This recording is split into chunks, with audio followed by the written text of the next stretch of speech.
Hello student, skill যোগীর প্ল্যাটফর্মে তোমাদের সকলকে স্বাগত জানাই। আজকে বাংলার আরেকটা নতুন চ্যাপ্টার নিয়ে আমরা আলোচনা করব। সেটা হচ্ছে কবি শঙ্খ ঘোষের আয় আরও বেঁধে বেঁধে থাকি কবিতাটা। ঠিক আছে, দেখো কবিতাটার শুরুতে একটা কথা বলে রাখা ভালো। কবি শঙ্খ ঘোষ আলোচ্য কবিতায় কি বলেছেন? আলোচ্য কবিতায় কবি শঙ্খ ঘোষ বলেছেন সঙ্গবদ্ধতার কথা।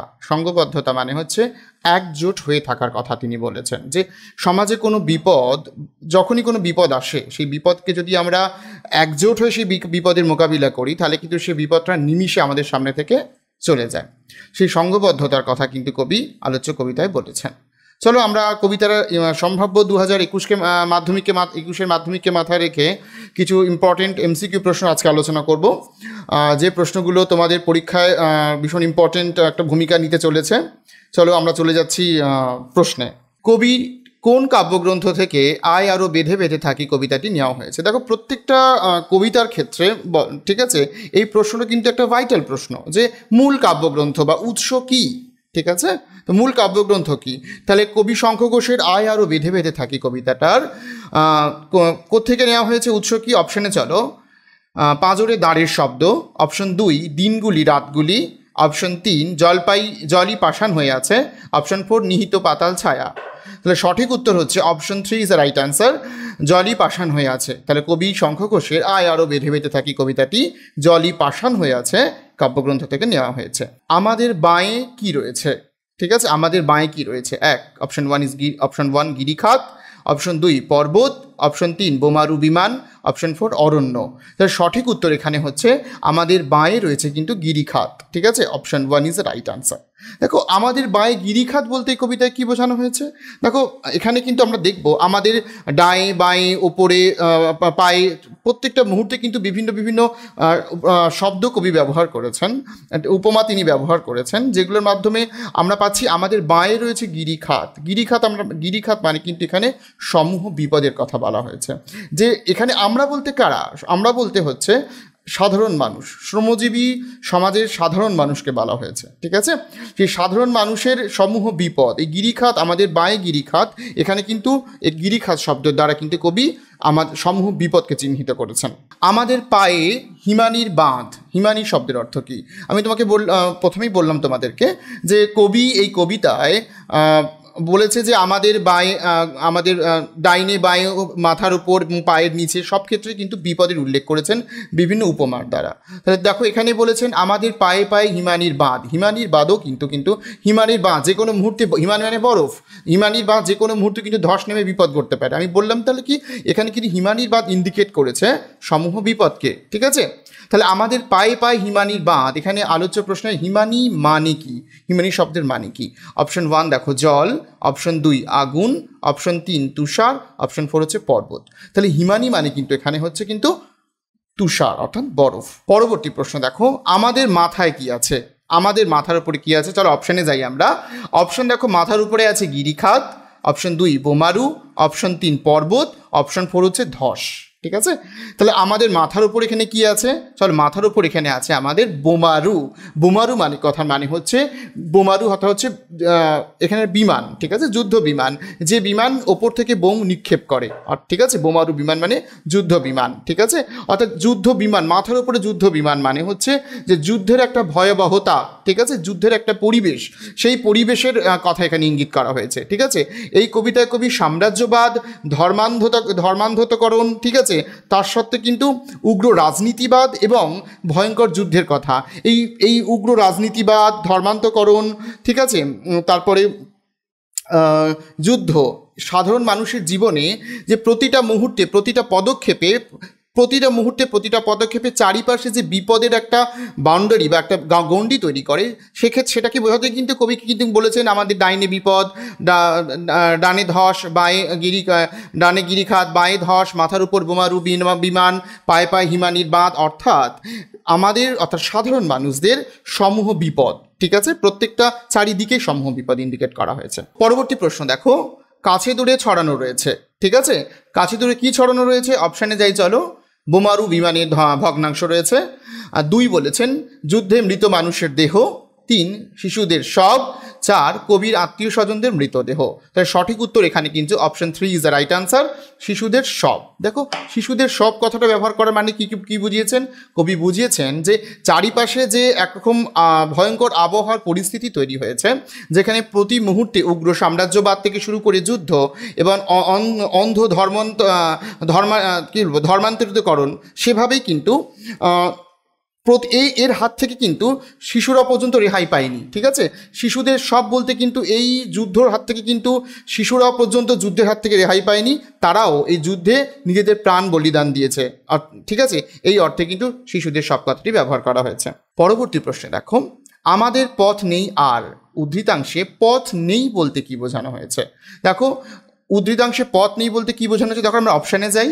তাহলে অপশানে বলেছে কোনো উপায় নেই, কোনো খাদ্য নেই, 3 নম্বর অপশন কোনো বাসস্থান নেই, 4 নম্বর কোনো ইতিহাস নেই। আমাদের পথ নেই আর, অর্থাৎ পথ নেই কাদের? আমাদের বলতে এখানে সাধারণ মানুষের কথা বলা হয়েছে, এবং সাধারণ মানুষের প্রত্যেকটা ডাইনে বাঁয়ে উপরে পায়ের নিচে প্রত্যেকটা মুহূর্তে কিন্তু চারিদিকে বিপদের কথায় কবিতায় উল্লেখ করেছেন। তাহলে এই পথ নেই বলতে কি বুঝিয়েছেন কবিতায়? যে আর কোনো উপায় নেই। আমাদের পথ নেই আর, পথ শব্দটি কবিতায় কতবার ব্যবহার করা হয়েছে? ঠিক আছে, দেখো সঠিক উত্তর কি? অপশন 1 2বার, অপশন 2 4 বার, অপশন 3 1 বার, অপশন 4 3 বার।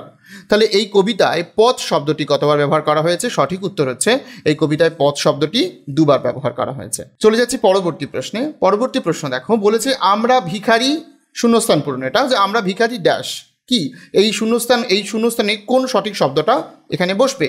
দেখো অপশন 1 সারা মাস, অপশন 2 10 মাস, অপশন 3 8 মাস, অপশন 4 12 মাস। ঠিক আছে, আমরা ভিখারি বা এখানে আমরা ভিখারি, সঠিক উত্তর হচ্ছে option 4 is the right answer, সঠিক উত্তর হবে আমরা ভিখারি 12 মাস।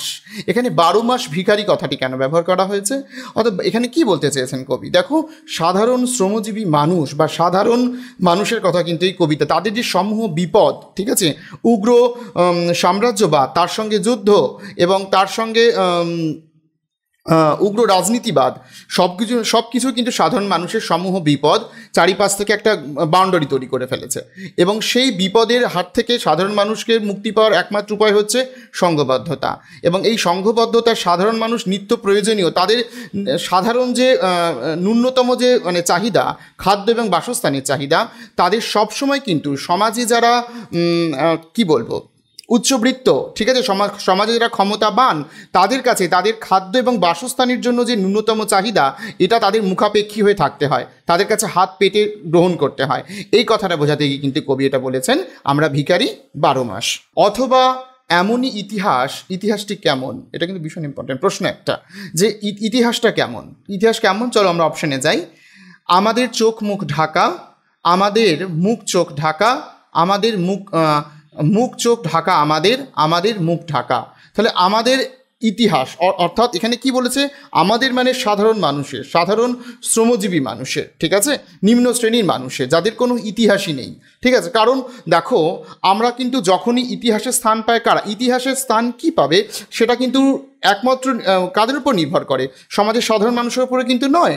ইতিহাসে কোন শব্দটা ইতিহাসের স্থান পাবে সেটা কিন্তু একমাত্র কারা ঠিক করে? সমাজে যারা উচ্চবৃত্ত ক্ষমতাবান মানুষ, তারা কিন্তু ইতিহাসের উপর প্রভাব বিস্তার করে, এবং তাদের দৃষ্টিভঙ্গিতে যে ঘটনা সঠিক বলে মনে হয় সেটাই কিন্তু ইতিহাসের স্থান দেওয়া হয়।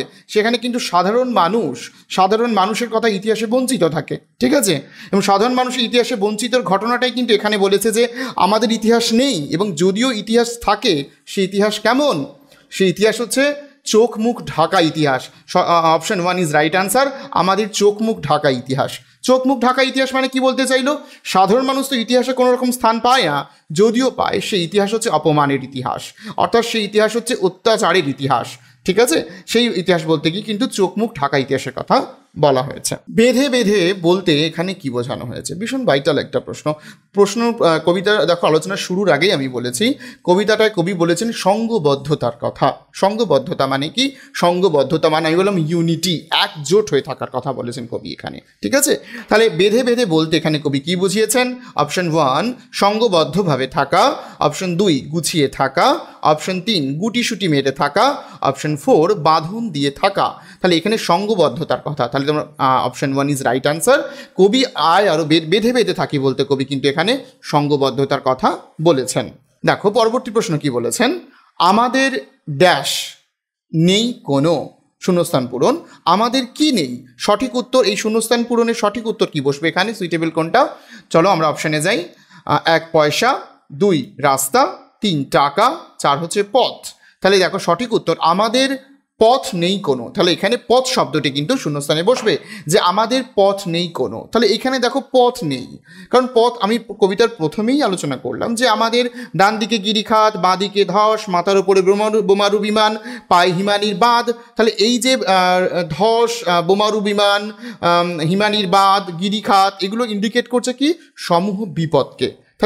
তাহলে মানুষ কোন দিকে যাবে? প্রত্যেকটা মুহূর্তে তাদের পথ অবরোধ করে দেওয়া হয়েছে, ঠিক আছে? সেই অবরোধ, পথ যেহেতু অবরোধ, তাই বলা হয়েছে আমাদের কোনো পথ নেই। কবি শঙ্খ ঘোষের ছদ্মনাম কি? কবি শঙ্খ ঘোষের ছদ্মনাম, এটা কিন্তু ভীষণ ইম্পর্টেন্ট একটা প্রশ্ন। দেখো আমরা অপশানে যাই। মহাস্থবির, অপশন 1 2 কুন্তক, 3 নীললোহিত, 4 হচ্ছে রূপচাঁদ পক্ষী। তাহলে কবি শঙ্খ ঘোষের ছদ্মনাম হচ্ছে option 2 is the right answer, Kuntak, ঠিক আছে? কুন্তক হচ্ছে কবি শঙ্খ ঘোষের ছদ্মনাম। পরবর্তী প্রশ্ন দেখো, আমাদের ডান পাশে কি আছে? তাহলে আমাদের ডান পাশে রয়েছে কি? অপশানে যাই আমরা। ডান পাশে হিমানির বাঁধ, 2 অপশান হচ্ছে ধস, 3 গিরিখাত, 4 হচ্ছে বন, ঠিক আছে? তাহলে আমাদের ডান পাশে সঠিক উত্তর হবে এখানে কিন্তু option 2 is the right answer. আমাদের ডান পাশে রয়েছে ধস।